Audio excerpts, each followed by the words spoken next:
Assalamualaikum warahmatullahi wabarakatuh. Alhamdulillah, alhamdulillahilladzi ja'alana minal aminin. Asyhadu an la ilaha illallah wahdahu la syarikalah wa asyhadu anna sayyidana wa nabiyyana Muhammadan abduhu wa rasuluh as-sadiqul wa'dil amin. Allahumma shalli wa sallim wa barik ala sayyidina wa maulana Muhammadin wa ala alihi wa ashabihi ajmain, amma ba'du. Para pemirsa yang dirahmati Allah, tentunya kita senantiasa bersyukur pada Allah Subhanahu wa taala atas segala limpahan nikmatnya, khususnya nikmat iman dan Islam, nikmat sehat walafiat, nikmat panjang umur, dan alhamdulillah nikmat tahun ini kita masih bisa merasakan Ramadan hingga hari yang ke-22 ini. Mudah-mudahan Ramadan tahun ini adalah menjadi Ramadan yang terbaik di dalam kehidupan kita.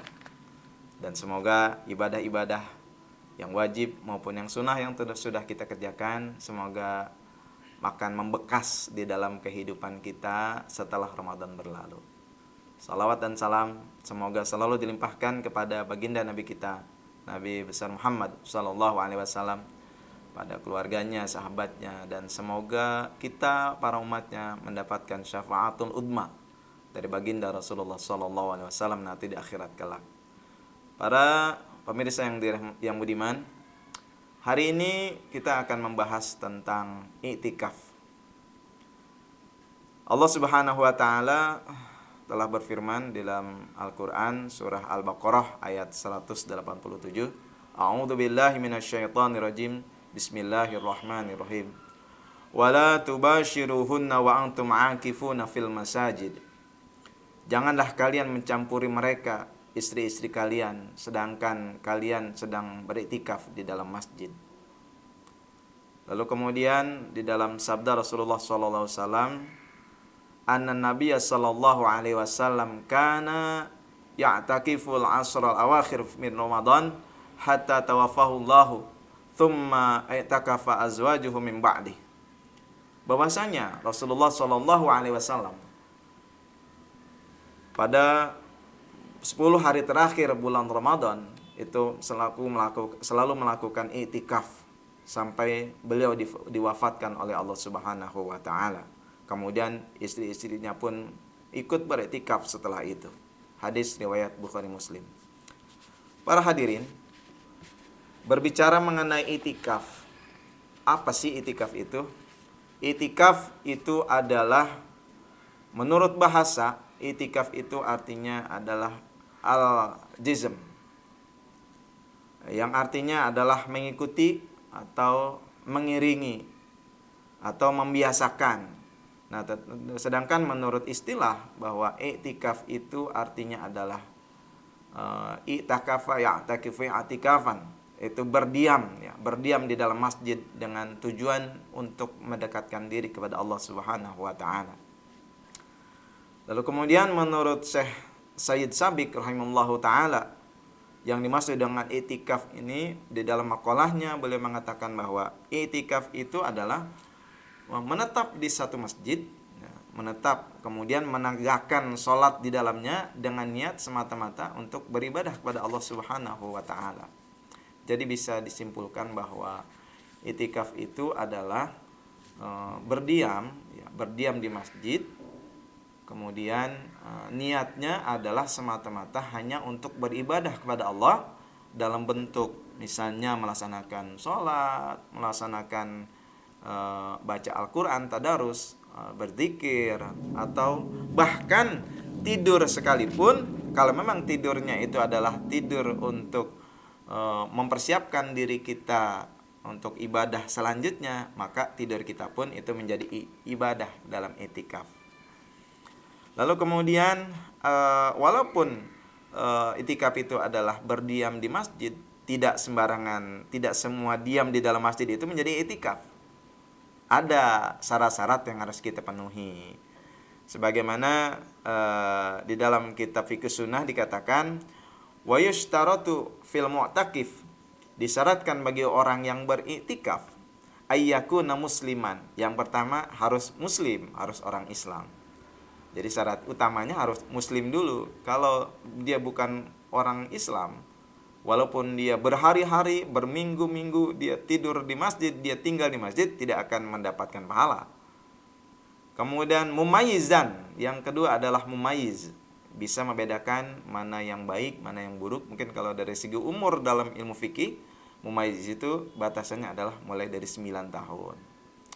Kemudian tahiran minal janabah wal haid wan nifas. Yang ketiga, syarat nifas itu adalah bersih, ya, bersih dari nifas, dari jinabah, ya, kemudian bersih dari haid, ya, itu syaratnya. Jadi tidak boleh dalam keadaan berhadas. Fala yasihu min kafirin wala sabiyyin ghairi mumayyiz wala janban wala haid wala nufasa. Jadi bagi orang-orang yang sedang berjinabat, ya, setelah melakukan hubungan badan suami istri, dia belum mandi junub, belum bersuci, maka dia tidak boleh melakukan i'tikaf. Lalu kemudian dalam hal beriktikaf ada hal-hal yang bisa membatalkan perbuatan i'tikaf itu, ibadah i'tikaf. Nah, seperti di dalam kitab fikih dikatakan bahwa hal-hal yang membatalkan i'tikaf itu adalah keluar dari masjid tanpa ada keperluan walaupun hanya sebentar. Jadi memang kalau i'tikaf itu sebaiknya memang sudah direncanakan waktunya jam sekian sampai jam sekian kita ada di dalam masjid, tidak keluar walaupun hanya sebentar. Bagaimana kalau misalnya kita batal atau ingin buang air kecil, itu tidak mengapa kalau itu. Tapi kalau keluar sebentarnya untuk urusan yang lain, itu akan membatalkan i'tikaf. Hal yang lain yang bisa membatalkan adalah murtad, hilang akal, lalu gila, mabuk, kemudian melakukan hubungan badan. Para pemirsa yang budiman, ada sebuah makalah di dalam fikih dikatakan bahwa bisa saja orang yang beriktikaf di masjid, kemudian dia keluar dari masjid tersebut, yang penting dia niat akan kembali ke masjid tersebut. Nah, ada sebagian ulama yang membolehkan. Jadi misalnya pagi hari kita setelah sholat subuh misalnya kita datang, kita ada di masjid, kita sudah niat i'tikaf. Nah, kemudian satu waktu kita keluar, tapi kita niat untuk kembali lagi ke masjid untuk melanjutkan i'tikaf kita. Ada sebagian ulama yang membolehkan seperti itu. Tapi kembali lagi, alangkah baiknya jika memang kita beriktikaf, maka hal-hal lain yang di luar ibadah maka kita harus abaikan. Jadi memang kita harus men-setting waktu dan kegiatan kita dalam i'tikaf. I'tikaf hukumnya itu pada dasarnya adalah sunnah, ya, sunnah muakkad, ya, sunnah yang amat dianjurkan oleh Rasulullah SAW. Dan sebagaimana di hadis yang di awal saya sebutkan, Rasulullah itu di 10 hari terakhir Ramadan itu selalu menghabiskan waktunya, setiap menitnya, setiap detik kehidupan beliau itu untuk beriktikaf di masjid. Apa tujuannya? Tujuannya adalah semata-mata untuk mendekatkan diri kita kepada Allah Subhanahu wa taala. Bayangkan, Rasulullah yang sudah pasti beliau adalah miftahul jannah, beliau memegang kuncinya surga, beliau seperti itu, kenapa kita tidak? Harusnya kita lebih baik dari itu. Ya, maka sebagai umatnya kita harus berusaha mencontoh beliau untuk, ya, kita belajar beriktikaf, ya, walaupun mungkin kita i'tikafnya tidak seperti Rasulullah SAW.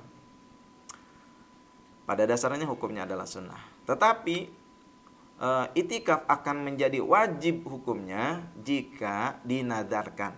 Misalnya kita punya niat, punya hajat, ketika anak saya lulus kuliah tahun ini dengan lancar, dengan nilai IPK sekian, saya mau i'tikaf di masjid 3 hari. Nah, maka ketika cita-cita tersebut tercapai, maka wajib melaksanakan i'tikaf tersebut. Itu menjadi wajib. Ya, jadi awalnya sunnah akan berubah menjadi wajib ketika ada hal lain yang memicunya. Lalu kemudian dikala kita i'tikaf, ada rukun-rukunnya. Jadi kita harus berwudu, kemudian harus niat. Ya, niatnya adalah bahwa nawaitul i'tikaf fi hadzal masjid lillahi ta'ala. Saya niat beriktikaf di masjid ini karena Allah Ta'ala. Atau dalam kalimat yang lain, nawaitu an a'takifa fi hadzal masjid lillahi ta'ala. Saya niat untuk beriktikaf di masjid ini hanya karena Allah Subhanahu wa taala.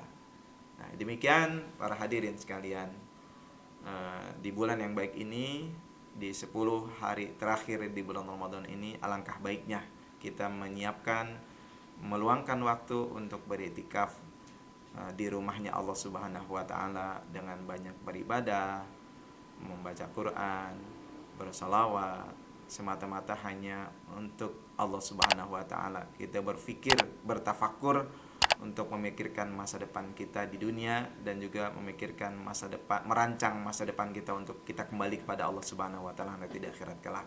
Demikian, wallahul muwaffiq ila aqwamit thoriq. Wassalamualaikum warahmatullahi wabarakatuh.